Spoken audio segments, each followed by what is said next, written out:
नमस्कार, मैं हूं चंद्रशेखर। आप मागी न्यूज़ देख रहे हैं। आपको बता दें, बिहार सरकार 500 करोड़ की लागत से जातीय जनगणना करवाती है और इसे में जो रिपोर्ट रहता है सभी जातियों का, उसको 2 अक्टूबर को जारी करती है। इसमें तेली, दागी और तमौली जाति जो है, इसे अति पिछड़ा से हटाने को लेकर 5 सूत्री मांगों को लेकर आरजेडी एमएलसी हैं रणविजन सिंह, उन्होंने किस प्रकार से संबोधन किए हैं। यहाँ पे जो पब्लिक है उन सबसे जानेंगे कि क्या उनकी मांगे है और यहाँ पे भाग लेने का क्या वजह है। आपका समापन हो गया, आगे की क्या रणनीति रहेगी? आगे की रणनीति तो अभी कार्यक्रम चलेगा हम लोगों का। ये लगातार कार्यक्रम तो नहीं चलेगा, लेकिन ब्रेक करके चलेगा। सरकार जो सत्तासीन अभी सरकार है, उसको चेतावनी दिया जा रहा है कि हमारे समाज के, अति पिछड़ा समाज के लोगों को 35 वर्ष से जिस तरह से ताड़ने का काम किया गया है, उसका हम लोगों ने उसका एक झलक दिखलाया है और इस झलक के माध्यम से हम लोग उसको चेतावनी दिए हैं कि व्यवस्था और रणनीति रहेगा। रणनीति सत्ता पे काबिज करने की रहेगी। रणनीति 2024 और 2024 में केंद्र सरकार को सोचना होगा कि मूल अति पिछड़ा पर जब तक अमेंडमेंट नहीं हो, बीपी मंडल कमीशन लागू होने से कुछ मुख्य जातियों को ही बेनिफिट हुआ है। रोहिणी आयोग को जल्द से जल्द लागू किया जाए और 2015 में सत्ता परिवर्तन हम लोग चाहते हैं। चूँकि बीपी 2 मुख्य जातियां जो हैं वो अभी तक 15 बनाम 25 साल तक सत्ता में, तकरीबन 35 साल से हैं, उन्हीं के समाजों का विकास हो पाया है। इसलिए ये अति पिछड़ा जो समाज है एकत्रित होकर और इसमें महिलाएं भी अपनी पूर्णता भागी दे करके इस सरकार को बदलने का काम करेगी। क्योंकि मुझे जहां तक पता है, नीतीश सरकार जो है तकरीबन 52% महिलाएं वोटिंग प्रतिशत से बनती है, पुरुषों के बनिस्बत महिलाओं की वोटिंग प्रतिशत ज़्यादा होती है। इस परिस्थिति में हम चाहते हैं कि हमारा 110 कुड़ी की महिला जो वोट करती है नीतीश कुमार को, वो इस वक्त नीतीश कुमार को वोट ना करे। अगर ये 110 कुड़ी की जातियाँ नीतीश कुमार को वोट नहीं करेगी तो सत्ता से वो बेदखल हो जाएंगे, इसका हमें पूरा भरोसा है। लेकिन सरकार में तो अति पिछड़ा समाज का भी नेता है ना। अति पिछड़ा का समाज का जो भी नेता है वो पपेट है। वो सोचता है कि ये जो सरकार है मुझे कुछ देगी, पर उन्हें ये पता नहीं है कि सत्ता जो होता है वो किसी दल से नहीं होता है, सत्ता हमसे है। अगर हम उसका कोर कमेटी वोटर हैं, चाहे नीतीश जी हों, चाहे लालू जी हों, चाहे बीजेपी की सरकार हो, अगर उसके हम कोर वोटर हैं, अगर वो कोर वोटर निकल जाएगी तो सत्ता उससे कैसे होगा? सत्ता तो मुझसे है। चलिए, क्या लगता है आपके मांगों को सुना जाएगा? सुना जाएगा। की रणनीति क्या रहेगी? फिर हम लोग धरना देंगे, पदयात्रा शुरू करेंगे। जिस गांव में नहीं हुआ है उस गांव में, उस जिला में जाएंगे और वहां से यहाँ तक हम लोग चल कर आएंगे। आगे की रणनीति क्या रहेगी आप लोगों की? आगे की राजनीतिक है, जाति पिछड़ा के लिए लड़े हैं, अपना बल बुद्धि से लड़ेंगे।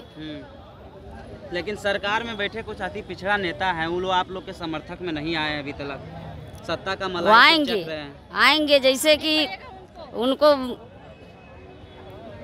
अति पड़ेगा तो वह करेगा, कैसे ना आवेगा? सब दिन वही रहेगा। अति पिछड़ा के तभी चाहिए हक हिस्सा कि सब दिन उन्हीं के पीछे पीछे चलते रहे हम सब। अरे कुछ नेता तो अति पिछड़ा के है ही ना सरकार में, तो है ना नेता।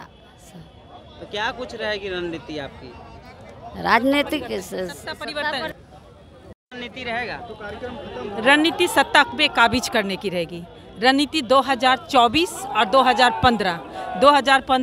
2024 में केंद्र सरकार को सोचना होगा कि मूल अति पिछड़ा पर जब तक अमेंडमेंट नहीं हो, बीपी मंडल कमीशन लागू होने से कुछ मुख्य जातियों को ही बेनिफिट हुआ है। रोहिणी आयोग को जल्द से जल्द लागू किया जाए और 2015 में सत्ता परिवर्तन हम लोग चाहते हैं। चूँकि बीपी 2 मुख्य जातियां जो हैं वो अभी तक 15 बनाम 25 साल तक सत्ता में, तकरीबन 35 साल से हैं, उन्हीं के समाजों का विकास हो पाया है। इसलिए ये अति पिछड़ा जो समाज है एकत्रित होकर और इसमें महिलाएं भी अपनी पूर्णता भागी दे करके इस सरकार को बदलने का काम करेगी। क्योंकि मुझे जहां तक पता है, नीतीश सरकार जो है तकरीबन 52% महिलाएं वोटिंग प्रतिशत से बनती है, पुरुषों के बनिस्बत महिलाओं की वोटिंग प्रतिशत ज़्यादा होती है। इस परिस्थिति में हम चाहते हैं कि हमारा 110 कुड़ी की महिला जो वोट करती है नीतीश कुमार को, वो इस वक्त नीतीश कुमार को वोट ना करे। अगर ये 110 कुड़ी की जातियाँ नीतीश कुमार को वोट नहीं करेगी तो सत्ता से वो बेदखल हो जाएंगे, इसका हमें पूरा भरोसा है। लेकिन सरकार में तो अति पिछड़ा समाज का भी नेता है ना। अति पिछड़ा का समाज का जो भी नेता है वो पपेट है। वो सोचता है कि ये जो सरकार ये मुझे कुछ देगी, पर उन्हें ये पता नहीं है कि सत्ता जो होता है वो किसी दल से नहीं होता है, सत्ता हमसे है। अगर हम उसका कोर कमेटी वोटर हैं, चाहे नीतीश जी हों, चाहे लालू जी हों, चाहे बीजेपी की सरकार हो, अगर उसके हम कोर वोटर हैं, अगर वो कोर वोटर निकल जाएगी तो सत्ता उससे कैसे होगा, सत्ता तो मुझसे है। चलिए, क्या लगता है आपके मांगों को सुना जाएगा? एकदम सुना जाएगा। की रणनीति क्या रहेगी? फिर हम लोग धरना देंगे, पदयात्रा शुरू करेंगे। हाँ। जिस गांव में नहीं हुआ है उस गांव में, उस जिला में जाएंगे और वहां से यहाँ तक हम लोग चल कर आएंगे। आगे की रणनीति क्या रहेगी आप लोगों की? आगे के राजनीतिक है जाति पिछड़ा के लिए लड़े हैं, अपना बल बुद्धि से लड़ेंगे।